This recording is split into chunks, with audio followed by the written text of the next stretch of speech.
Assalamu alaikum friends, welcome to my channel MBBS and BDS lectures. Today our topic is related to general medicine folate deficiency anemia. Before going to topic outline, if you want to watch the same lecture in English language, I already upload the same video in English language on my YouTube channel. Go and watch that video. But if you want to watch in Urdu, Hindi, then this video is for you. तो आज हमारे साथ topic है folate deficiency anaemia. इससे पहले videos में जो हमने एनीमिया की क्लासिफिकेशन पढ़ी उसमें हमने जो मैक्रोसाइटिक एनीमिया पढ़ा जिसकी मीन करपस्कुलर वॉल्यूम 95 माइक्रोन से ज़्यादा था।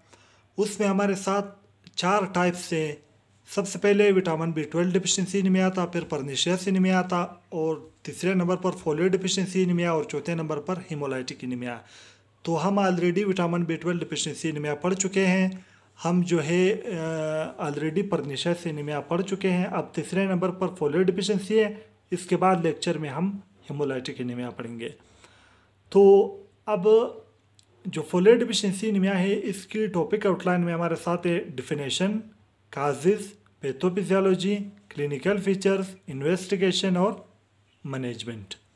सबसे पहले हम स्टार्ट करते हैं डिफिनेशन से। डिफिनेशन ये है कि फोलेट डिफिशिएंसी एनीमिया एक मैक्रोसाइटिक एनीमिया है जिसमें मीन करपस्कुलर वॉल्यूम जो है वो सेल का आरबीसी का 95 माइक्रोन से बढ़ जाता है और ये किसकी वजह से होता है? ड्यू टू फोलिक एसिड यानी विटामिन B9 की डिफिशिएंसी की वजह से, इसलिए इसको फोलेट डिफिशिएंसी एनीमिया कहते हैं। डेफिनेशन क्या है? A macrocytic anaemia due to folic acid vitamin B9 deficiency is called folate deficiency anaemia. अब एक काजेज जो है 6 काजेज है फोलेट डिफिशिएंसी एनीमिया की। पहला जो काज है वो है प्रोलॉन्ग्ड कुकिंग। अगर हम कुकिंग जो हम करते हैं फूड की, वो अगर हम वेजिटेबल्स वगैरह की क्या करेंगे, अगर हम प्रोलॉन्ग्ड कुकिंग करेंगे, ओवर कुकिंग करेंगे, तो ओवर कुकिंग की वजह से क्या होगा? जो फोलिक एसिड है वो डैमेज हो जाएगा। तो पहला काज प्रोलॉन्ग कुकिंग है। दूसरा काज क्या है? क्रोनिक अल्कोहलिक्स, जो बहुत अरसे तक अल्कोहल लेते हैं उनमें भी क्या हो जाती है? फोलेट डिफिशिएंसी हो जाती है। तीसरा जो काज है वो है प्रेगनेंसी में जो है फोलिक एसिड की रिक्वायरमेंट बढ़ जाती है। और चौथा काज क्या है? लैक्टेशन में भी क्या है कि फोलिक एसिड की रिक्वायरमेंट बढ़ जाती है। और पांचवा जो काज है वो है इंटेस्टाइनल माल एब्जॉर्प्शन। अगर इंटेस्टाइनल माल एब्जॉर्प्शन है जैसे कि सीलिएक डिजीज़ में, कोर्न्स डिजीज़ में, तो इसमें क्या हो जाती है? इसमें माल एब्जॉर्प्शन हो जाती है, सही तौर पर फोलिक एसिड की एब्जॉर्प्शन नहीं होती है जीआईटी से ब्लड में। और छठा काज क्या है? Long term treatment of medication like, अगर हम कुछ मेडिकेशन बहुत लॉन्ग टर्म तक लेंगे ट्रीटमेंट के लिए, जैसे कि एंटी कन्वल्सेंट, ओरल कंट्रासेप्टिव्स, मेथोट्रेक्सेट, ये जो ड्रग्स है, मेडिकेशन है, इसको अगर हम लॉन्ग टर्म के लिए लेंगे तो ये भी क्या करेगा? फोलेट डिफिशिएंसी एनीमिया करेगा, इसलिए इसको एंटी फोलेट ड्रग्स कहते हैं। और छठा काज क्या है? Chronic haemolytic anaemia. अगर क्रोनिक हीमोलाइटिक एनीमिया हो उसकी वजह से भी क्या हो जाती है? फोलेट डिफिशिएंसी एनीमिया होती है। तो ये 6 काजेज हुए। अब हमारे साथ है पैथोफिजियोलॉजी में क्या है? जब फोलेट की डिफिशिएंसी होगी तो उसकी वजह से आरबीसी का डीएनए सिंथेसिस रुक जाएगा। जब डीएनए सिंथेसिस रुक जाएगी आरबीसी के प्रिकर्सर की, तो रिजल्ट में क्या होगा?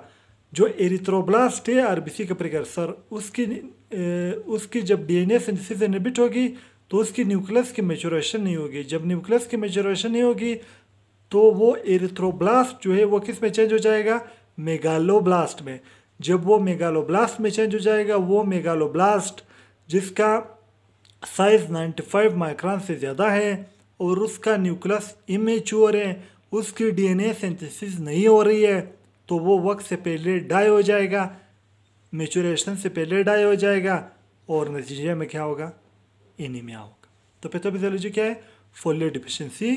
उसकी वजह से क्या होगा, inhibit DNA synthesis of RBC. उसकी वजह से क्या होगा, in result nucleus maturation not occur of erythroblast and erythroblast change into megaloblast and megaloblast die before maturation, in result there will be anaemia. तो इसकी क्या है, पैथोफिजियोलॉजी है। अब हमारे साथ है क्लिनिकल फीचर्स। क्लिनिकल फीचर्स जो है वो 7 क्लिनिकल फीचर है फोलेट डिफिशिएंसी एनीमिया के, लेकिन पहले 2 बहुत इंपॉर्टेंट है। सबसे पहले है ग्लोसाइटस, टंग की इन्फ्लेमेशन। दूसरा है सोर माउथ। अब विटामिन B12 में क्या था, उसमें भी ग्लोसाइटस था, इसमें भी ग्लोसाइटस है, लेकिन वहाँ क्या था, यहाँ सोर माउथ है, वहाँ क्या था, एंगुलर स्टोमेटाइटिस या एंगुलर चिलाइटिस, जो माउथ की कॉर्नर पर क्या थी, सोरनेस थी, लेकिन यहाँ क्या है, सोर माउथ है। और तीसरा जो क्लिनिकल फीचर है वो फटीग है। फिर चौथा क्या है, ब्रीथलेसनेस है। पांचवा टेकिकार्डिया और छठा हेडेक और सातवां क्या है, पेल स्किन। तो ये 7 क्या है, क्लिनिकल फीचर है। अब हमारे साथ है इन्वेस्टिगेशंस। फोलेट डिफिशिएंसी एनीमिया के लिए हम 2 इन्वेस्टिगेशन करेंगे, एक सीबीसी करेंगे और दूसरा फोलेट लेवल करेंगे। सीबीसी से हमें मैक्रोसाइटिक एनीमिया का पता चलेगा, क्योंकि ये क्या है, मैक्रोसाइटिक एनीमिया का टाइप है। मीन कार्पस्कुलर वॉल्यूम जो है वो क्या होगा, आरबीसी का 95 माइक्रोन से ज़्यादा होगा। दूसरा हम फोलेट लेवल करेंगे, तो फोलेट डिफिशिएंसी एनीमिया में जो फोलेट लेवल होगा वो कम होगा, तो उससे हमें जो है पता चलेगा कि ये क्या है, फोलेट डिफिशिएंसी एनीमिया है। लास्ट है मैनेजमेंट। मैनेजमेंट में हम 2 चीज़ें करेंगे। सबसे पहले रिमूव कास को रिमूव करेंगे। अगर क्रोनिक अल्कोहलिक है तो अल्कोहल छोड़े, प्रोलॉन्ग कुकिंग है तो प्रोलॉन्ग कुकिंग नहीं करेंगे। उसके अलावा अगर लॉन्ग टर्म जो है मेडिकेशन ले रहे हैं तो उसको रिप्लेस करेंगे या उसको स्टॉप करेंगे। तो पहले मैनेजमेंट पे सबसे पहले क्या करेंगे, कास को रिमूव करेंगे, रिमूव कास। और दूसरे नंबर पर क्या करेंगे, oral supplement of folate, folic acid की पेशेंट को क्या देंगे, ओरल सप्लीमेंट देंगे। तो आज हमने फोलेट डिफिशिएंसी एनीमिया की definition, causes, pathophysiology, clinical feature, investigation और मैनेजमेंट पढ़ ली। तो आज हमारा टॉपिक कंप्लीट हुआ। दोस्तों, अगर आप लोगों को वीडियो अच्छी लगी हो तो वीडियो को लाइक करो, वीडियो को शेयर करो, और अगर चैनल पर पहली बार आए हो तो चैनल को सब्सक्राइब करो और बेल आइकन को प्रेस करो और ऑल नोटिफिकेशन को ऑन करो, ताकि मेरी हर नई आने वाली वीडियो सबसे पहले आप तक पहुँचे। दोस्तों, वीडियो देखने का बहुत बहुत शुक्रिया। अल्लाह हाफिज़।